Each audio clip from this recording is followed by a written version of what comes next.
So when you apply opacity, you see it makes your text to fade and become transparent. And if you don't want, you can bring your opacity back. Okay, so that's what that one works for. And then we have the rotate tool. Look at how rotate works. It kind of rotates your text.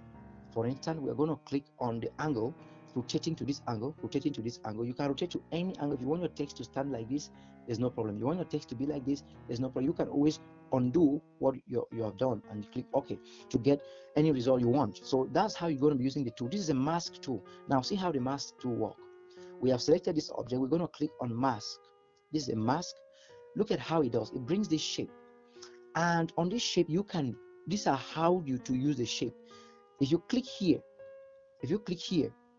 you get a control to walk away to drag this shape up or down or whatever place you want to take it to without affecting any other element on your stage. But when you bring it here on this icon, is a kind of proportional icon that edits it proportionally. For instance, we're going to click on the length of this mask here and work with it. We bring it down a little bit. Look at it. It reviews the text that is there. We also use this end, bring it down. It reviews the text. At the end of the day, this is how you can use this. Is for this angle. You can click on this angle still and then use the shape to fix it. In fact, if you want to get any option you want, this mask, what it does is it masks it. I'm going to take it up a little bit.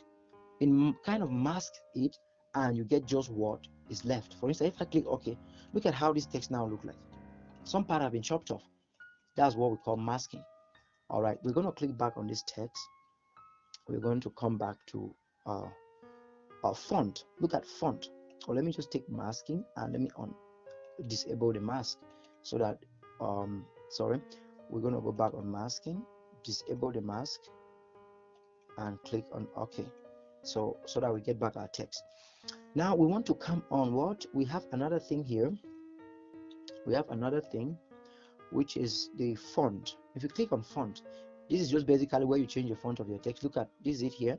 You can change the font and you can customize it to anything. For instance, if we have this as the original font, you can drag this arrow to just on the text alone, and then you click on another font. Look at it, changes just one part of your text. Look at this. This one looks different, this one looks different. All right, so this is how you work on font. Probably let me delete this and bring in a new text so that you can really see this effect very well. Look at these two. This is new text, 2 words. I'm going to click on these words and I'm going to come to font. This is how you can use the font for your interest. I'm going to give all them one kind of font, and then I'm going to reduce it to the text alone to where I want it, and I'm going to change its own font to something unique. I'm giving this Arial text. Now when you click OK, you discover that it has affected it. Look at the text. So this is how you customize each one of your text using the font, each one of your fonts using the font panel.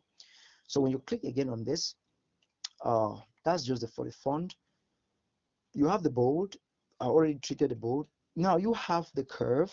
Curve is just simply kind of trying to make your text look curvy. Look at, if I increase the curve, look at how it's going to curve around or curve inward or curve outward. So that's just a curve, how it works.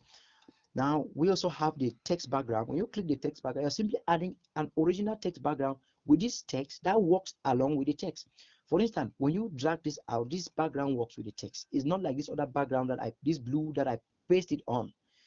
You see the blue background? No, that is different. When you click enable here, you can change it to any color you want to get. Remember, especially when we're treating contrast, you have to be able to put a contrasting background. If you put this white on white, you will not see it. If you put this on white, the text might not really be eye-catchy because it's not clear. When you put red on gold, you can start seeing that the contrast works for that color. You can still try to put it as gradient. Now, each of these colors you change, there's always a gradient option to attach to it and get any effect that you are yearning for.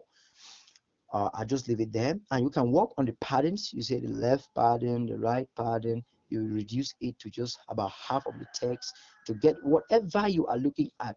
It's possible to do that there. Same for the right and the top pattern. You can take it up, you can bring it down, you can just make it look like a line beneath the text.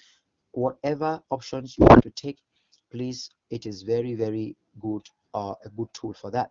When we talk about radius, it simply work with how round your shape is. For instance, look at now.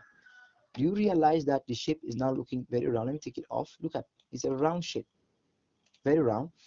Um, just like you may still go back and change it if you change your mind by coming back to the radius and reducing it to a flat shape completely. Okay, so that is that for the for this other panel. Now we need to move straight to understanding the line spacing, or these are all these things like alignments, all these things. It just has to do with your text positioning. I believe alignments are things you find them on even on your Microsoft Word, your products that you use. So I don't think I'll go into that. Text spacing only refers to how you want your text to be spaced one word after another. When you space them, look at, you are opening the gap between one